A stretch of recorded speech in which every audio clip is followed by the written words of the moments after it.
Hey guys, welcome to GODSPEED Automotive. I'm going to show you guys how to work on this 2015 Mitsubishi Outlander Sport. Just a simple oil change today, just to show you guys how to get that done. Very simple. We're going to do a 0W20. That's what it takes from the manufacturer. And it takes about 4.5 quarts. It's not too much, and it has a regular spin-on oil filter. And I'll also and go over a few things under the hood that everybody should know to top off or look at, check. You know, that way you guys know when you do your own change by yourself, things to look for, so that way you can take care of it early on versus it going down on you later on. And so let's get started.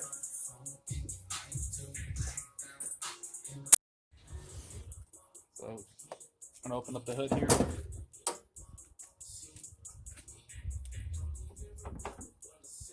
And let's go here. Let's get a better view. Just the oil dipstick. It's always good to check the oil level before you do the oil change and see if you guys are losing any oil. Maybe it could be burning, could be leaking. Oil cap. Got your windshield washer fluid right here. This is where the coolant goes, coolant reservoir. Doesn't have a cap for, we're gonna get a cap for that later on. And this is where you can also fill up coolant. But as you can see right here, it says be careful when it's hot, because if you open this thing when it's hot, it's gonna explode. If hot coolant, you're gonna burn yourself. So never open this when it's hot, when the engine's hot. If you need to top off, just try to put it right here, or let the engine cool down, and then you can open this up after a couple of hours of it cooling down. You got your battery over here, positive post. So you need to jump your car one day. You just connect it right here to the positive. There's a negative right there. Air filter box. That's fuse box. Brake fluid goes right over there and there. Now, if that's low, usually it just means your brake pads are low. But sometimes you can have a brake fluid leak somewhere out of one of your old lines. What else could we go over here? That's pretty much it on this car. And there's also this transmission fluid dipstick right here. This is a CVT transmission. A lot of the older vehicles are automatic, so if not manual. Alright guys, so pull this dipstick out. You want to make sure you have it pointed down. That way you got an accurate reading on the oil. You can't really see that too well on the camera. It's a little blurry, but it is on the lower side right here, so that's not too good. See these two holes right here will tell you the oil level here is an operating standard full, but as you can tell, it's on the lower end, so it definitely needs an oil change because it is low. And I think this car had gone over a couple thousand miles on this last oil change, so that would probably burned away a little bit. Or it might have a slow oil leak we don't know of.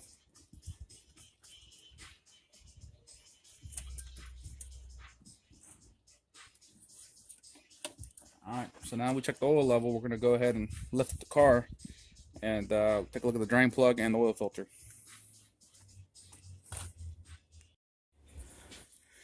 Now, when you go to lift the car here, you're using a jack. You're going to want to have a jack stand. You want to put it on this lip right over here, okay? You don't want to just put it anywhere. But there's this little part right here where it's supposed to be meant to be lifted up from, lifting point. There's also this rim right here, this lip. You kind of follow that too. But you're going to want to mostly put it right here. And there's about 4 of them. So we'll go right here, back. You don't see it right here. But for today's video, we're just going to put it in the front and lift at the front end. Alright guys, so use this Kirkland 0W20. It's not too bad. Standard synthetic oil. You get this oil filter at Walmart. It's like $2 and some change. We're going to need a 17mm wrench to get this drain plug off. I also got this other wrench just for leverage, just in case the drain plug's on there real tight. I'll show you guys how to do that if we need to. There's the oil filter wrench, so it's really easy to take off spin-on oil filters with this puppy right here. But if you don't have that, you can try it with your bare hands at first, see if that'll work. If it doesn't, these will help you out. Or if you got some large channel locks. It's always nice to have a little towel here just in case for little drips, you know. Also, it's very handy to have one of these guys right here. So when you drain the oil, it'll drain right onto here. just like that. When you have it lay down, of course, you need to take this cap off so that way the oil gets in there. So capture oil and you can store it. Alright guys, this is how it looks like underneath the car. Let's lift it up. You know, position your catch there in a little bit, but first I'm going to show you. See, this one's simple. The oil filter's right there. And then the drain plug right there. So let's give it a tug here with my my hand. See if it loosens up. That's on there tight, so we're gonna have to use that oil filter pliers. And here we're gonna give that a shot. And once you get that loose, you're gonna want to drain it over here in the catch. So give me a second. Alright, so I was able to get it loose here with the oil filter pliers, or wrench, whatever you want to call it. Take it out a little bit like that. Remember, you want to let it drain right there.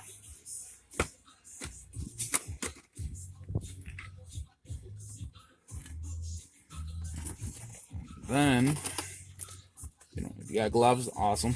Just didn't put any gloves on right now, but that's okay. So we'll grab this little towel, put it right on that filter. Spin it off. Let it drain right there. Beautiful. See?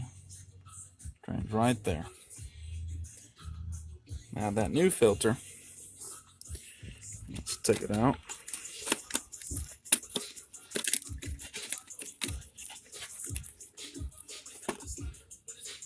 Now you always want to make sure you lube up the rubber seal there on the rim. So what you could do is you could just dip it right back into the bucket, or you just take a dab from your finger and just rub it all over. Personally, I just like put it right there, quick and dirty. And then take a look up there and just put it right back on. Install it. So now that can just be hand tight. Of course, you want to make sure it's not going anywhere. And that's good. It's good with that. Now let's go ahead and try the drain plug. Alright, so let's give it a shot right here. Righty tighty, lefty loosey. Always remember, guys. Alright, so let's see if we can break it loose here just with this one. If we can, we've got a little trick for it. Yeah, sucker's on there. So we're going to want to grab this guy. And we're going to put it in here. Just like that. And it gives us more leverage. There we go. Look at that right there. See? Now we don't want to take it out just like that and let it spill on the floor. So let's put the drain bucket back. Alright. So once we got that positioned right there, we can go ahead and remove the drain plug. There we go. Right in there. Nice. So we'll let that drain out there for a few minutes. And then we'll tighten up the drain plug. Alright, so it's basically slow drip to it. So we're going to want to go ahead and tighten up the new drain plug. Or replace the same drain plug. And some of these, most of the time, also have a little washer right here. This one's still pretty decent, but a lot of times factory recommendation says to change it every oil change. This one still looks pretty good to me. Plus, I don't have another washer, so I'm just gonna go ahead and put it in. It's perfectly safe. It's not in too bad shape. So once we got that on there, we're gonna go ahead move this catcher out of the way, so we get some leverage on the wrench here. Now you're going to want to tighten it up, not with all your strength, but you're going to want to give it a nice good snug on it.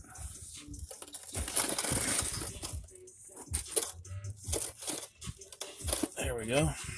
That's fine enough. And then I'm going to make sure, wipe off a little bit of residue that it has. Make sure it's clean. And so that's tight. We double check the oil filter right there. Make sure it's tight. Yep. All right, great. Let's get out of the car. Let's go to the top. All right, so again, we're gonna use the 0W20 right here, Kirkland brand. Always try to get a funnel when you're doing this oil change or any oil change or whenever you're filling up fluids. That way you don't really spill while you're filling up. Problem with this one is that the funnel won't go in all the way. This one, because of the way that the valve cover is designed, won't let you put a funnel in it. So we just have to pour it in there very slowly as such. And again, this takes about 4.5 quarts. So this one's a 5-quart bottle. So we'll just leave half a quart in there. I'm gonna eyeball it, and let's get started here.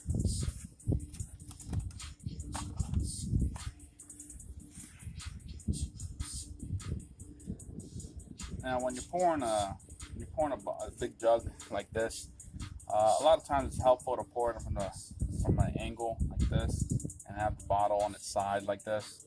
Because if you go ahead and just pour it with it vertically standing up, the oil will most likely spill on you, because it don't take much when you're starting to pour it for it all to come out. So you're going to want to have it on its side like that. And a lot of bottles will actually have a little image of it showing you how to pour a bottle.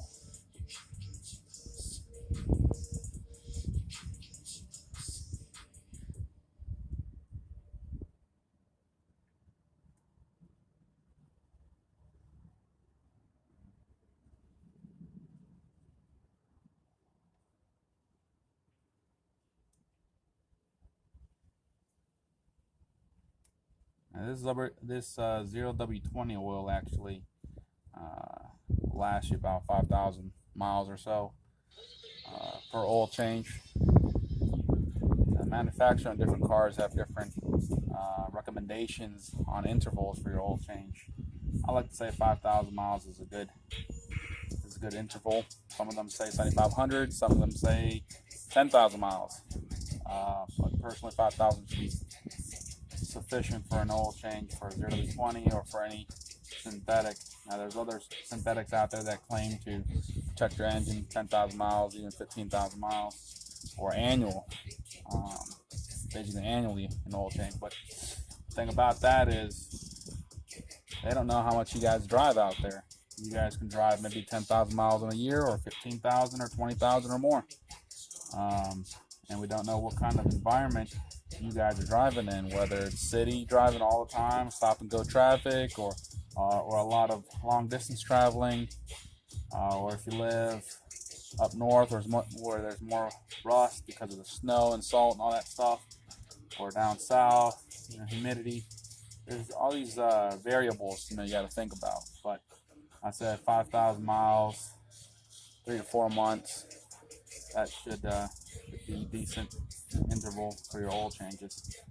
All right, so that's about 4.5. I got a little bit in here, should be half quart. So we're gonna go ahead and stop that.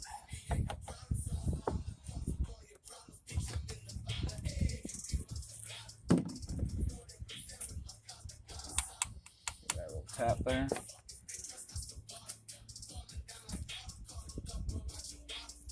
Just take a little piece of paper here to clean off the dust that's accrued over time. All right, should put that little guy back on there. I don't know how many times at a shop that I've seen people forget to put that on when they're doing an oil change. When they're done with the oil change, they forget to put this right back on. So always double check yourself when you're doing something like this. We double check down there. Oil filter's tight, drain plug tight, oil cap tight. Dipstick here, we're gonna just put that right back in for now. We're gonna start up the car, then turn it off, let it run for a few seconds. That way that oil all gets moved around in the engine, and then we'll let it sit there for a little bit, and then we'll measure it again.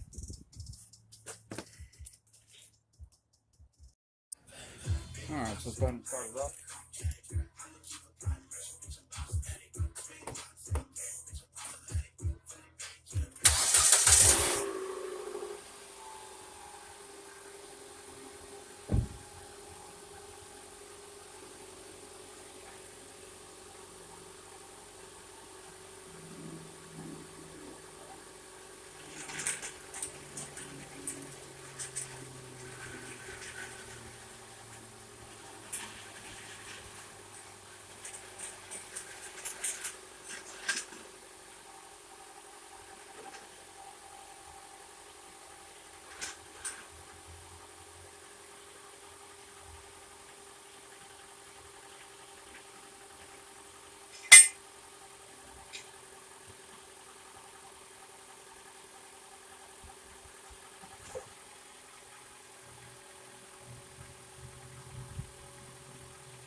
It is on the lower end right here, guys. So that's okay. See, there's a line right there, there's a line right here, and a line right here. So there's a C and there's an H. So look at it from this angle. So you got a C and then you got an H. C means cold, this means hot. Okay? What that's telling you is that when the engine's cold and it's not an operating temperature, the fluid will be lower. When it's an operating temperature, it'll be around that H in the hot. Okay? So we expect to see the fluid between here and here when the engine's at operating temperature. When it's not, when it's colder, it'll be between these marks. So it appears that it is low, a wee bit lower, right at the mark right there. We could just let the engine warm up more and then we test it again.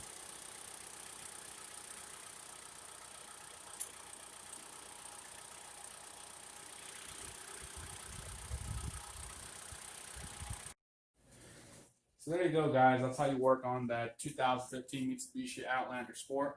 Simple oil change, applies to many vehicles.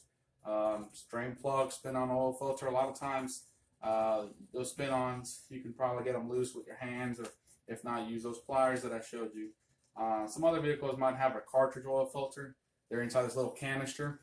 You got to take the canister top off first, and then replace that filter that's inside of it. Maybe I can show you guys in another video. Till next time, I'll probably work on an accurate TL with a valve cover gaskets kit. And I think we're also going to do some spark plugs on this Outlander Sport here in a little bit. So till next time, the new video.